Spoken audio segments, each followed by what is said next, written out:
is power in a factory, power in the land, power in the hand of the worker. But it all amounts to nothing if together we don't stand. There is power in a union. Now the lessons of the past are all learned with workers' blood. Hello everyone, my name is Elizabeth Bands, and I'd like to welcome you to the April 4th Coalition Show. Our mission statement is, we are for workers' rights and collective bargaining rights and are against tax breaks for the rich and corporations who ship our jobs overseas. We're not against the rich, we just don't want them to have tax breaks. As is today's, did I already say March 30th edition of the show? I think I did. Anyway, we also support all the articles of the Universal Declaration of Human Rights, but as is our custom, we put the emphasis on Article 23, and we're going to do the order a little different, so Nicole, keep an eye on us. Number one, everyone has the right to work, to free choice of employment, to just and favorable conditions of work, and protection against unemployment. Number two, my name's Holly, and everyone without any discrimination has the equal right to pay for equal work. Number 3, everyone who works has the right to just and favorable remuneration, which is any form of compensation, ensuring for himself or herself and his or her family an existence worthy of human dignity and supplemented, if necessary, by other means of social protection. And number 4, everyone has the right to form and join trade unions for the protection of his or her interests. And it is our custom, we say a thank you to the fabulous staff here at Northern Berkshire Community Television Corporation for helping us produce the show, and to the program director of WMNB for airing the audio portions of the show on Fridays at 6 p.m. And Dick, we're going to be focusing on a little tidbit that people probably aren't even thinking about in connection with what's going on in Iran, which is the Geneva Convention today. Right, and it's not just in Iran, it's worldwide right now. Yeah. What's going on throughout the world, like in Latin America, what's happened in Venezuela, the shooting of boats that without evidence were just shot. extrajudicial killing people without capturing them and then putting them on trial. A blockade of Cuba, not allowing food and resources to get in there. What's happened in Gaza, you know. Ukraine. And Let's then, not forget Ukraine. Right. and That's then been Ukraine, and now what's going on in Iran. And more or less, I'm reflecting on it. My father was a veteran of World War II. And out of World War II, that's where we got the Universal Declaration of Human Rights. And the whole world sort of stood up and said, listen, we don't want this to happen again. But even before that, there were international laws. The Geneva Conventions went way, way back. We're a union organization, and we support unions. And unions are international. Yes, You they know, are. and the feeling, I remember reading an Italian writer, his name was Cesare Pavese, in the book he called The House on the Hill, or The Casa un Collina. He talked about the World War II was about to outbreak, but he considered every war a civil war, one human against another. Another human. It Yes. is, because Or human he race used is the all the term one. man at that time, but we would update it for one human against another. Right. You know, and so we're for conflict resolution. That's what collective bargaining is all about. It's conflict resolution at a table where you negotiate. We don't go to fighting and rioting. We try to negotiate, and that's what we would hope internationally that countries could do.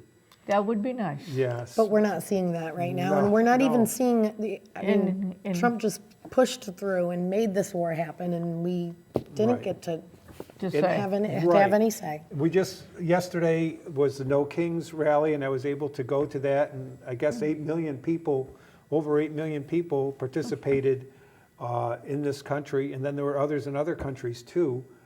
And I sort of felt, what can I do? And I thought maybe I should study the Geneva Conventions and try to understand it. Rather than pointing the finger saying this point or this point, let's educate myself, and then maybe other people might learn from it too. So Right. we Right, have because about the 6 videos or 5 videos, and we're going to show one at a time, and then we're going to comment on it. And there might be some redundancy there, but I think it's worth repeating these rules. So why don't we watch the first video, and then we'll comment on it after. Okay, thanks, everybody.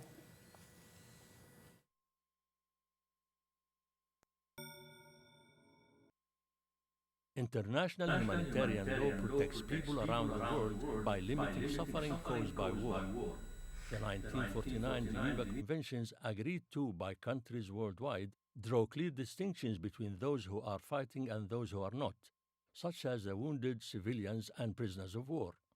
They continue to address the challenges that people and societies face as a result of modern warfare. The first convention protects wounded and sick soldiers. It guarantees humane treatment, medical care, and protection from violence, including murder and torture. It ensures the collection of the sick, wounded, and dead while protecting medical personnel and facilities. The Convention recognizes the Red Cross and Red Crescent as visible signs of protection. The Second Convention adapts the first to armed forces at sea, the wounded, sick, and shipwrecked. The Third Convention protects prisoners of war. POWs must be treated humanely and notably never be murdered or tortured. They must not be subjected to sexual violence. Women and other POWs facing particular risks benefit from specific protections. POWs must be provided with adequate food, water, clothing, shelter, and medical attention. They must be allowed to write home, to be visited by the ICRC, and be released without delay after the cessation of active hostilities. The Fourth Convention protects civilians, particularly those in the hands of an adversary. Protected civilians must be treated humanely. Acts such as murder or torture are never permitted. They must not be subjected to sexual violence. Groups that face particular risks, including women and children, are specifically protected. An occupying power must, as much as possible, ensure the population's food and medical supplies. The Convention has rules on humanitarian relief and protects interned civilians, including the ICRC's right to visit. The conventions must be applied without discrimination, whatever, for example, a person's race, sex, nationality, religion, or political opinion. While the conventions govern international armed conflicts, those between states, Article 3, common to the conventions, provides fundamental protections in all non-international armed conflicts, those involving non-state parties. This is essential as such conflicts today represent the majority. 3 additional protocols widen the Convention's safeguards. Protocol 1 on international armed conflicts articulates key principles for the conduct of hostilities, among other important protections. Protocol 2 contains vital rules for certain non-international armed conflicts, and Protocol 3 recognizes the red crystal as an additional emblem. Customary international law complements the treaties in all types of armed conflicts. International humanitarian law upholds humanity in conflict. It seeks to prevent the worst at the worst of times. When respected, it can avoid the creation of unsurmountable grievances, making it easier to return to peace.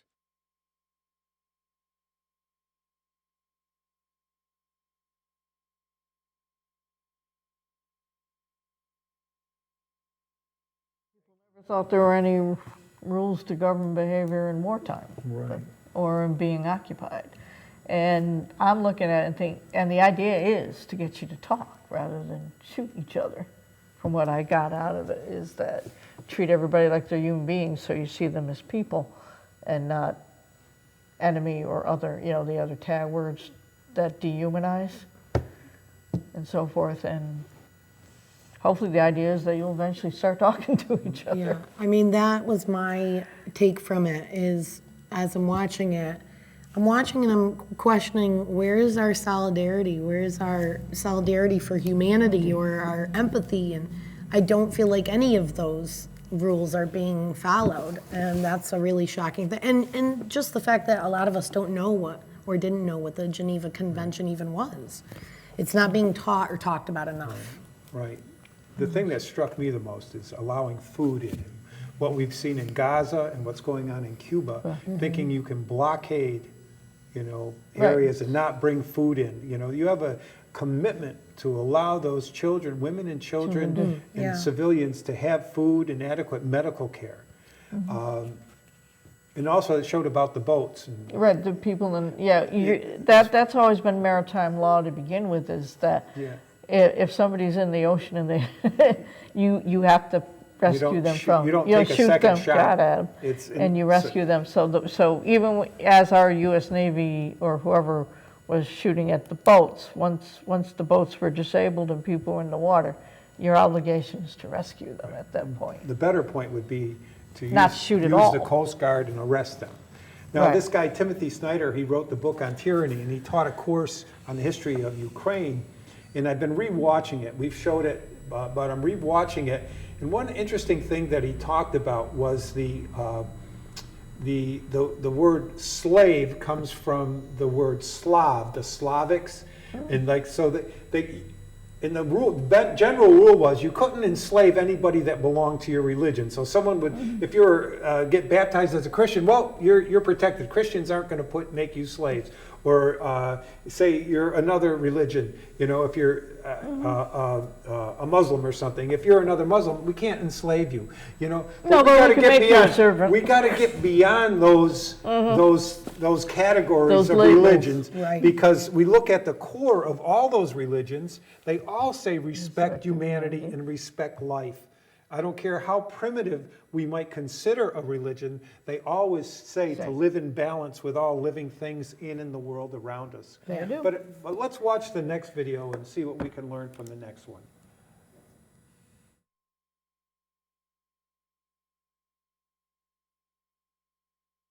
A new updated commentary for the Fourth Geneva Convention is now available, the next in a series of commentaries from the International Committee of the Red Cross. But what are these commentaries, and what is the Fourth Geneva Convention about?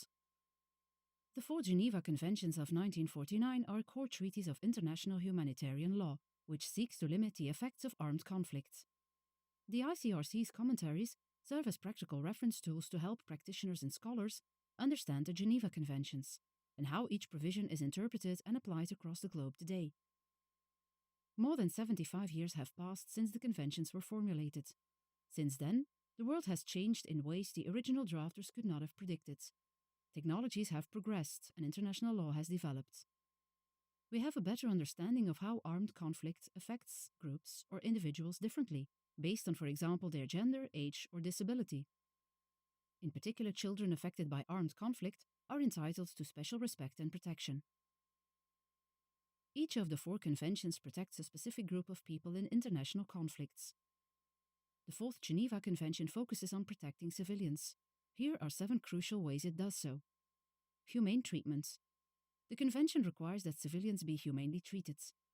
It specifically prohibits abuses such as torture and sexual violence, and includes positive obligations like ensuring access to healthcare, food, and other essential goods. Non-discrimination. Protected civilians must be treated equally, and no adverse distinction may be made based on, for example, race, gender, religion, or political opinion. Protection of hospitals. Parties are required to protect hospitals from attack and facilitate their functioning. Restrictions on detention.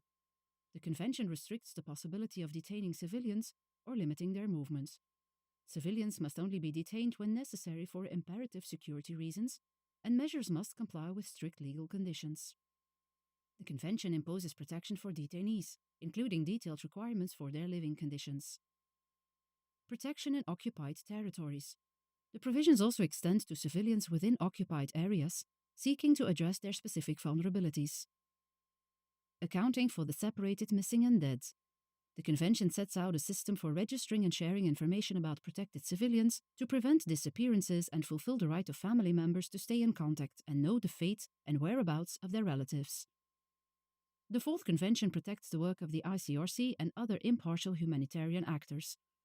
Parties to an armed conflict and neutral states must allow and facilitate ICRC activities, including visits to protected civilians. This gives you a snapshot of the Fourth Convention. Comprehensive details can be found in the updated commentary, which is now available online on the ICRC's IHL app and in your local law library.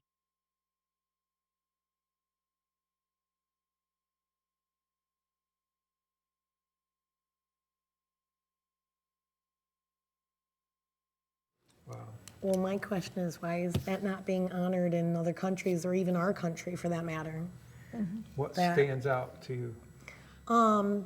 The detentions, children being separated from families, food being taken away, hospitals not being able to be blown up, or, you know, Schools being schools, our targeted. girls' school that was just, we lost 200 girls, and it makes me almost upset. It makes me angry and makes me sad that our administration isn't doing anything to even honor it, even on our own grounds. Sure. I mean, well, yes, they aren't. When you think about Minnesota and, you know, when they go in after that, they're going into schools to pull children and separate Yeah. them out, taking teachers out of classrooms, they're traumatizing everything. these And in The detention centers, and the young girls are being separated in their own detention facilities. They are being sexually abused, and young girls are having to, you know, have abortions. And I mean, there's horrific things going on. And to, you know, you think internally, oh, this is horrible, this shouldn't be happening. But then when you see that there's these conventions and these laws and rules that are put in place purposely to protect us, and And it's the just the not- problem it just comes doesn't that even exist that those in anymore. power have to want to respect them. right, And it's- right now, we have an administration that is, Mm. they don't want to be tied to international law, or, it's just horrendous. yeah. I mean, And he seems to think that the United States is going to be exempt from attack, and at some point, right. Well, somebody's going to say, if you're doing it, I'm going to do it. we're under attack already, but it's by our own government. Government, right. By our own government, they're trying to make it harder to vote. I mean, and like we're just talking about right now, we have people that are being attacked for no reason, children that are being, you know, Right. it's, what an eye-opening segment that we're having, and Yeah. so thank you. Yeah, Let's watch let's see the what next the video. next one is, yeah.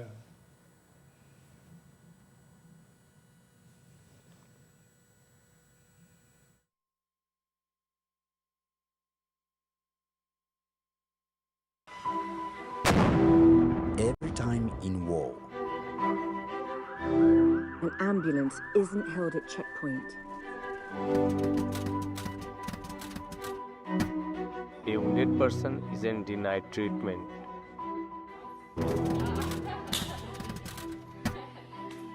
a captured soldier isn't cut off from his family.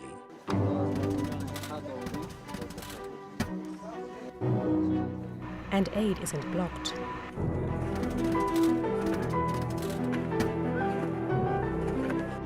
A warring party is upholding the Geneva Conventions. Amidst the horror of war, it's hard to know the suffering prevented by the Geneva Conventions. But there are the one set of rules All countries in the world have agreed to. that limits suffering in war and reflect compassionate principles from many religions and cultures. Because the path to peace is far more likely When war has been fought within the limits of the law, international humanitarian law.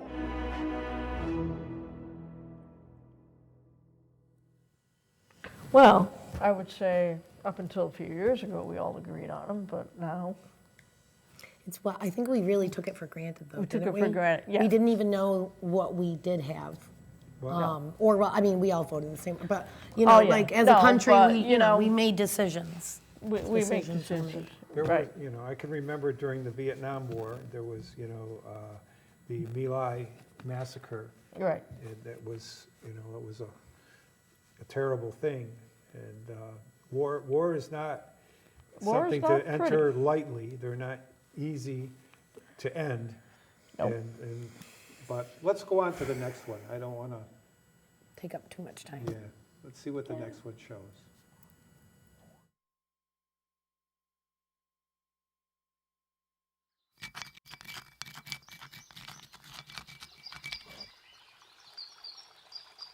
Since the beginning, Humans have resorted to violence as a way to settle disagreements. Yet through the ages, people from around the world have tried to limit the brutality of war.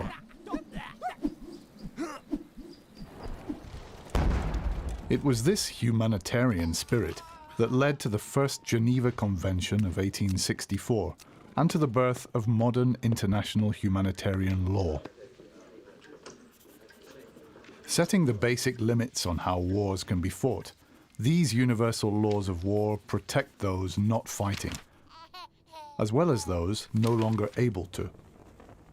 To do this, a distinction must always be made between who or what may be attacked and who or what must be spared and protected. Most importantly, civilians can never be targeted. To do so is a war crime.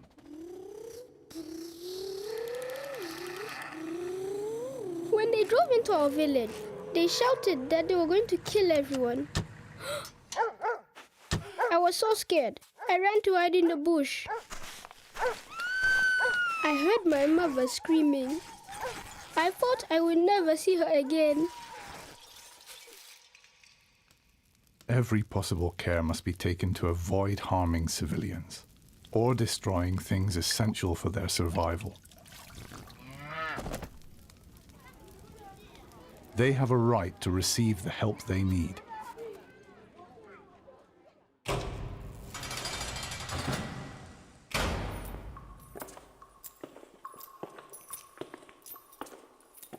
The conditions prisoners lived in never used to bother me. People like him were the reason my brother was dead. He was the enemy and was nothing to me. But then I realized that behind bars, he was out of action and no longer a threat to me and my family. The laws of war prohibit torture and other ill treatment of detainees, whatever their past. They must be given food and water and allowed to communicate with loved ones. This preserves their dignity and keeps them alive.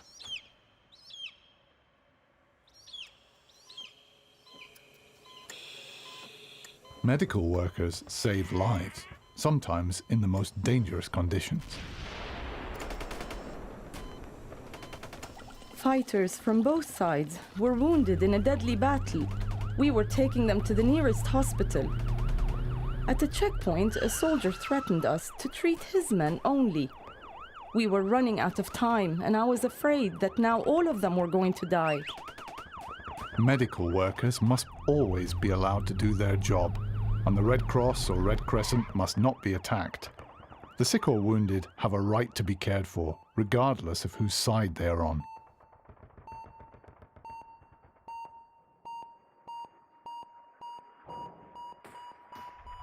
Advances in weapons technology have meant that the rules of war have also had to adapt. Because some weapons and methods of warfare don't distinguish between fighters and civilians, limits on their use have been agreed.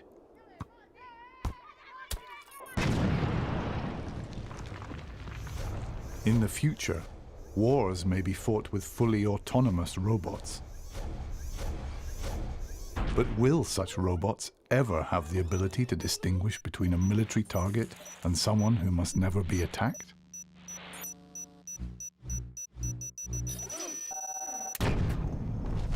No matter how sophisticated weapons become, it is essential that they are in line with the rules of war. International humanitarian law is all about making choices that preserve a minimum of human dignity in times of war and make sure that living together again is possible once the last bullet has been shot.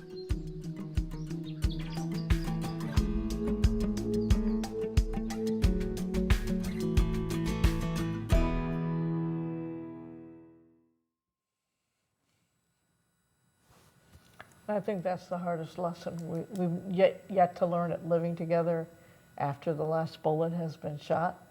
We're always looking for the next bullet to be fired. Right. We haven't learned that lesson. No. And humanity as a whole hasn't. I was watching that and I feel like, well, we have a silent war going on in our own country. that all that is being taken away daily in our Daily. airports, in Minneapolis, where, you know, ambulances and police and people going to work were stopped at checkpoints, and we don't hear about it. It's still going on, but that's a scary, this is a very important but scary lesson. that Right, we're and learning. the whole fight on the shutdown is trying to get limits on ICE Right. in this country, and Trump doesn't want them to have to follow any rules or follow any, and that's why the funding has been held up, and now he's written an executive order to make sure. To have them in working the jobs, Jobs. that people can't, they have to quit and go somewhere else to pay their bills during this government shutdown. Beside and we the have, fact that they eliminated their union, they tried to Right, the TSA union, yeah, they did. they tried to take away their ability to negotiate. Sure. But on this issue about ambulances, I mean, I can remember hearing this story on Democracy Now!, and I think there's a documentary that was made that this family was in a vehicle and they were all killed in Palestine, except Yes. for one, I'm not sure if it was a 5-year-old child, and that 5-year-old child had a phone and called for help. And they were able to find out where she was and what the situation was. They contacted the Israeli Defense Force and said, we're sending an ambulance to this child. They had the pathway cleared for the ambulance to go. The ambulance got there, and then they were killed. They were killed, and the child was killed. You know, and then the other thing is about with this facial recognition. There's the Israeli Defense Force has a proportion that if they identify someone as a combatant that lives in an apartment building, they have a mathematical formula to say it's okay to kill X number of innocent people as long as we can kill that one person. And so they could blow up the whole building but that's an acceptable number. And what we have to do is that type of thing, we can't move in that direction. And what we're being sucked in by this war, using that facial, you know, recognition, and we're moving towards the Israeli Defense Forces standards rather than upholding our own. Every other president up to this one always said no to Israel. The president of Israel said he wanted to attack Iran for 40 years. But every president that was there for 40 years said no. Never pull the trigger. No, Right. no. But this one went along with it. It's going along with a lot of things, and talking about facial recognition, you know, they use the same tactics in our country where they say, well, of course you'd want us to attack these people. These are people that are illegal that should be in different countries, and really you have Shouldn't be here, children right. and they should be here. We should let them accept in. our diversity. Right. We should learn different religions. It's what, you know, it's the melting pot. It's what America was built on. Most of these people that they're attacking are Roman Catholics. They're Roman Catholics coming over the border from Latin America. Because of our politics internationally.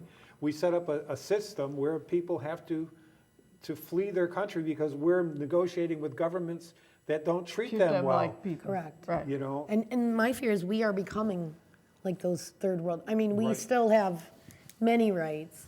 We can come and go, but there are a very small, you know, it's getting close, and it's scary, it's upsetting. I don't know if you can remember with Katrina, that flooding that happened in New Orleans. We're going for the Superdome?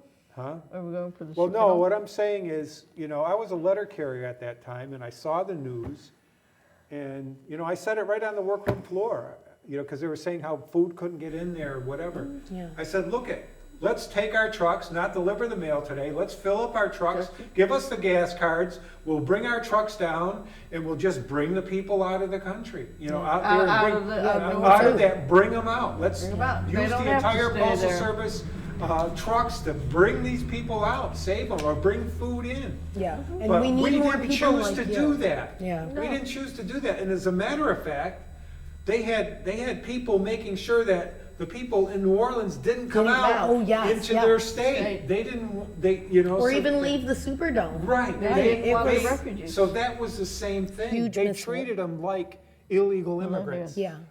just It's because sad. and Just they were because a Americans. disaster hit. Just and they didn't like the color of their skin, or the size of their wallet, or something of that matter. Nature. Yeah, I'm just.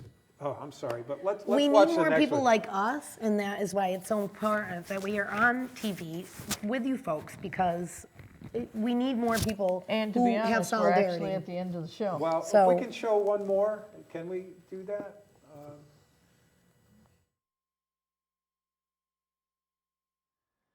International humanitarian law, also sometimes called the laws of war, prohibits all forms of sexual violence, and this is a prohibition that applies to all parties to all armed conflicts.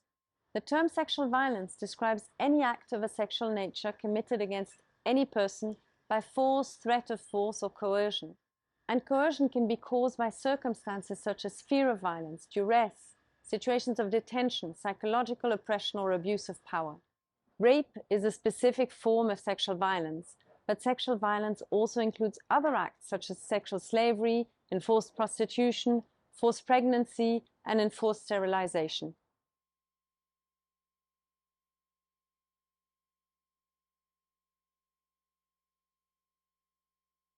Sexual violence in armed conflict is prohibited no matter the gender of the victim or who the perpetrator is, whether civilian or military, and everyone is equally protected by this prohibition.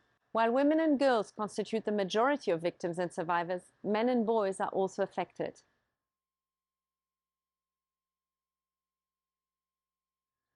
First, parties to conflicts must prevent sexual violence from happening in the first place.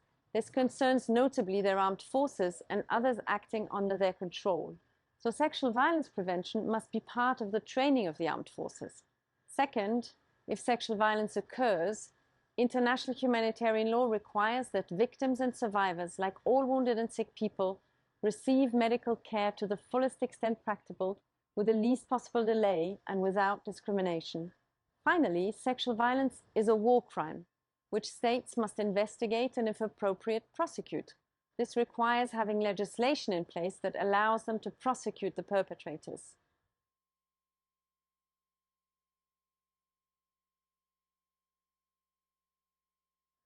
International law unequivocally prohibits sexual violence and provides the legal framework to effectively prevent and respond to sexual violence in conflict. What needs to be improved for it to be effective is to ensure that domestic laws and institutions reflect these international obligations and create conditions conducive for survivors to come forward.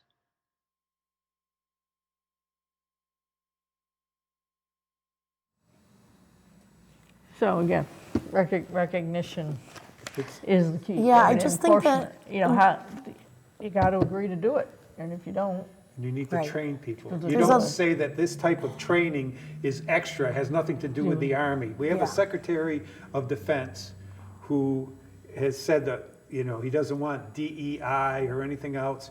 We just found out on Friday, for the first time, that people could understand, 4 people, a group of people were nominated to become 1-star generals, but 4 people were vetoed by the Secretary of Defense. They just happened to be 2 black and 2 women. And they were said, no, they Amazing. couldn't be. Right, because they want to keep a level of complacency. They want to keep Like the there's male- the certain They male want- power. They and want the white complacency. male Right. power. Yeah.